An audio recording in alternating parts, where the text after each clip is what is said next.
Hi, and welcome to another episode. In today's episode, we'll explore whether the math behind selling, or rather reselling on eBay, actually makes sense. The situation will vary from item that you sell, the demand on the market, and many more things. But there are a few common things that we can base our minimal calculations on based on average data. So for example, I'll be basing my calculations on pre-VAT per annum selling amount. So everything you sell, everything through the year combined must not exceed VAT, which for 2021 will be 85,000. So all of my calculations will be that the amount you would like to reach within a certain year will be the maximum, roughly maximum £84,990 per annum. So per year is the amount that we would like to reach. Let's presume that our average sale is £19.99, and that is plus free shipping. If we go by this amount, and this would be our hypothetical average sale. So if we divide this number by this number, we will have a 4,252 sales per annum. Per month, that will equal to 354.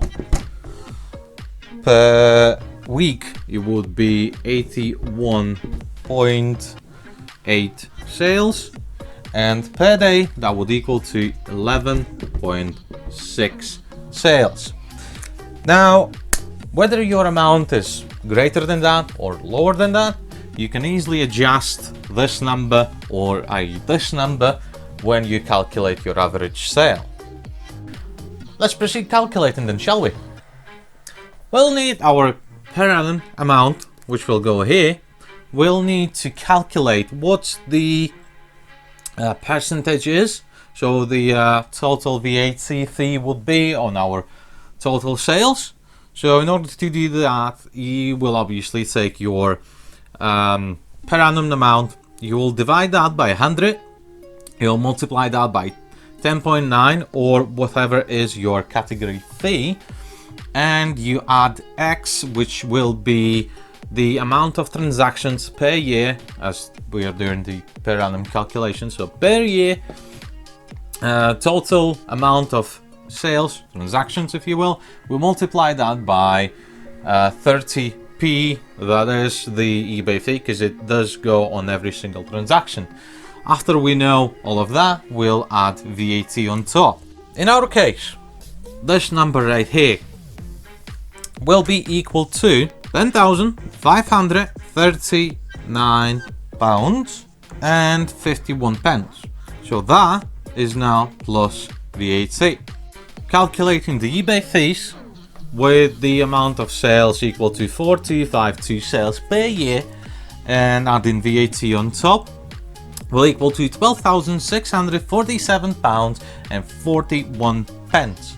That is the amount that we'll have to take from that in order to deduct the eBay fees.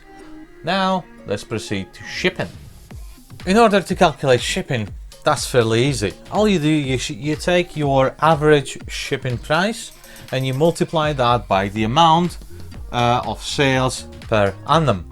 In our hypothetical case, I'll be basing the calculations on Royal Mail second class parcel, which is up to 2 kilograms, and that costs £2.90. So if we take our per annum amount and we multiply that by the cost of the single package, we get yet another deduction of our sales of £12,330.80. Currently, we've got these two deductions that we've calculated, the eBay fees and the postage fees. The average postage fees, obviously your miles will vary. This is the current leftover amount. Now, let's deduct some more money. Out of the £19.99 that we sold the item for, we need to source the item, and that costs some money as well. So let's imagine, hypothetically speaking, that the cost of the sourced item is £5, well, £4.99, which is roughly 25% or 1/4. And obviously you get that by dividing by 4, obviously. So let's multiply our hypothetical product cost by the total amount of sales per year, which is obviously from the 4, and we get another £21,217.48 to be deducted from the amount up top.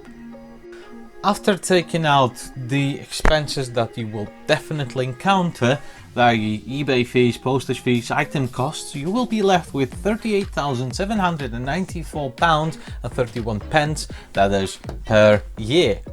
Now that equals to £3,232.86 per month, but that is if you do not do any advertising, obviously within our hypothetical case on eBay. Otherwise the eBay fees will apply, the advertising fees will apply as well. And if you do not free shipping, but you do shipping on top, there will be shipping fees as well.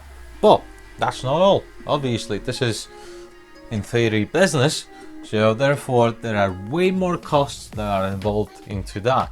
For example, your eBay shop, which will probably be a must given this amount. So there's another 300 per year, £25 per month roughly.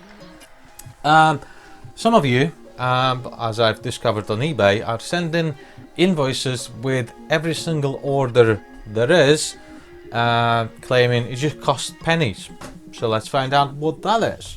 So A4 invoice per annum with this amount, based by Argos prices, will cost you almost 30 quid.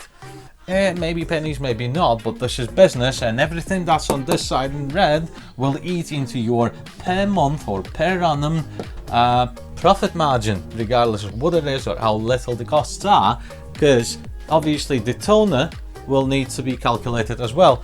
In my case, I've got a Brother HL1100 black and white laser printer, which a replacement cartridge costs £8.50, and it's good for 1,000 prints, and we obviously got a bit more than 1,000 prints, so therefore another £44.75 per annum goes towards invoice printing. So this alone together is obviously 60, 70, over 70 quid per year, just printing invoices with every single order being on A4.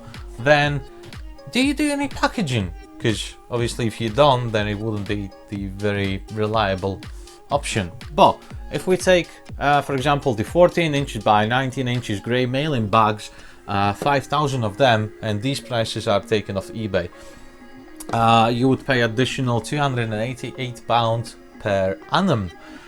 Then do you use tape?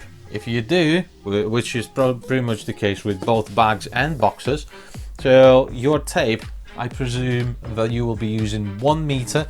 1 meter is almost 40 inches. So you're using almost 40 inches per one parcel, and we've got that many parcels obviously, and that will equal to almost £43 per annum. Again, eBay prices, if we purchase 72 rolls to last us the whole year. Now, most resellers do source their boxes being secondhand and reused, therefore I am unable to calculate even remotely the prices of those boxes, because even if you pick them up on foot, there's obviously your time involvement, but obviously if you pick it up by car, then there's some sort of pricing in here. But I'm questioning whether you will be able to source that many boxes at all. Obviously if you can, this will be lower for you, but if you are unable to source that many boxes, obviously you'll have to calculate that in here as well, which is also eating into your profit margins. Then again, electricity, because the toner does not get dispensed and adhered to the paper by its own. It needs electricity, so you'll have to calculate that. You do not sit in a dark room like I do, and therefore you will need to keep your lights on, regardless of whether you keep it at home or anywhere. You're in that room, you're working it with items, shipping, posting, listing, whatever it is, taking pictures, but you are using the electricity, so the lights will also go in here, and the machinery and everything else. Then obviously if you use any bubble wrap, because you need to secure your packages inside quite probably, and you will need to source the amount of bubble wrap equal to shipping, let's say in this case, this hypothetical, over 4,000 orders. So how much the bubble wrap how much does the bubble wrap cost to you? That's another thing to keep in mind. Another thing is, if you pay for office, shed, home, whatever it might be, the self-storage unit, anything that you pay for obviously needs to be included in here, because I'm not sure how many of you do have a mortgage paid off, let's say, which means you're having a free option to trade and do stuff, which is obviously then again will have to be calculated, which I'm unable to do for you, unfortunately. Now, your items do not appear in your home just by magic. You have to go and source them somewhere. Besides time, in order to get there, you're using either your car, petrol, or diesel. Obviously, I'm not too sure whether too many resellers are driving Teslas nowadays, but in that case you will also have to include the petrol costs. But unless you're paying Royal Mail or whomever to pick up your parcels, I'm quite sure you would have to not just teleport your items to the post office, but also get them there. Therefore you would need to add more petrol costs or diesel costs or whatever it is in your case, unless you're taking it on foot and spending even more of your time doing that. You would have to calculate these prices in here as well. That will also eat into your profit margins. Then we've got defects. By defects I mean you've purchased something by thinking, oh, this is good thing, it will be worth a bajillion pounds, and you come home, you list it, or you check the prices, and it's like you've paid a tenner, you thought it was worth 100, and it's worth 8 quid. So that's a defect. Yes, obviously there are defects where you buy a mug, you come home and only to find out your mug smashed, therefore you're unable to sell it anymore. But I'm more of a a defect as in when you or someone else is making a mistake, misjudging something, or the prices suddenly drop, or there's too many sellers and you're unable to sell it, and so on. So the cost of that you will also have to encounter and obviously deal with that as well. But that's even not all. The single most annoying thing within selling on eBay is obviously the returns. The returns will cost you money, because even if you spend this amount to send them, the eBay will automatically charge or provide the someone who's returning your item, you will be charged £3.50 automatically. That is prepaid return label tracked from eBay. While applying math to the calculations and everything is fine, the one thing that's uncalculatable, if you will be the process itself that you have to go through. You have to find the items, be it an auctions, be it a car boot sale or anything else. You have to get there. You have to purchase your item. You have to clean your item. Then you have to take your pictures. Then you have to list your item. Then you have to pack your item. Then you have to ship your item, and you're back to looking for new and more items. This whole process takes very little for some who purchases a bunch of the same products and does a multi-listing. But obviously, if you get a multitude of different products you will have to spend quite a bit more time in order to prepare each of your listings, in order to take pictures, yet again for more items. And obviously you will spend more time calculating whether it's worth your investment, whether you've got enough money to purchase maybe even, and whether all of this is worth it in the long run. Besides, there's still an elephant in the room, whether this amount of sales is achievable as in by one human being, because obviously, well, this is not a high amount to achieve per year. What was it, like a 11.6 sales per day? Compare that to how many sales you've got per day, and you'll see how far off you are, or maybe you've overcame this, but then you'll obviously be able to compare it to your situation.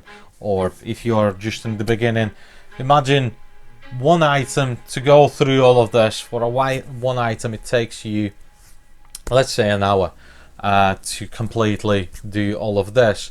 You will have how many hours within a day? 12. So you're able to list 12 items. If you're listing 12, I do believe you won't be able to sell 11.6 per year. Maybe yes, maybe no for some. So let me know what you think, and hopefully now you've got at least some sort of actual science behind the eBay reselling, as obviously there is a lot of examples on YouTube that are presenting the reselling as in I'm a full-time reseller, and then there is quite a few people who are I'm a part-time reseller. Well, possibly that this process or this process will happily explain to you why it is that some succeed, some drop in and out, and some do not even bother beginning. So thanks for watching, and I'll see you in the next episode.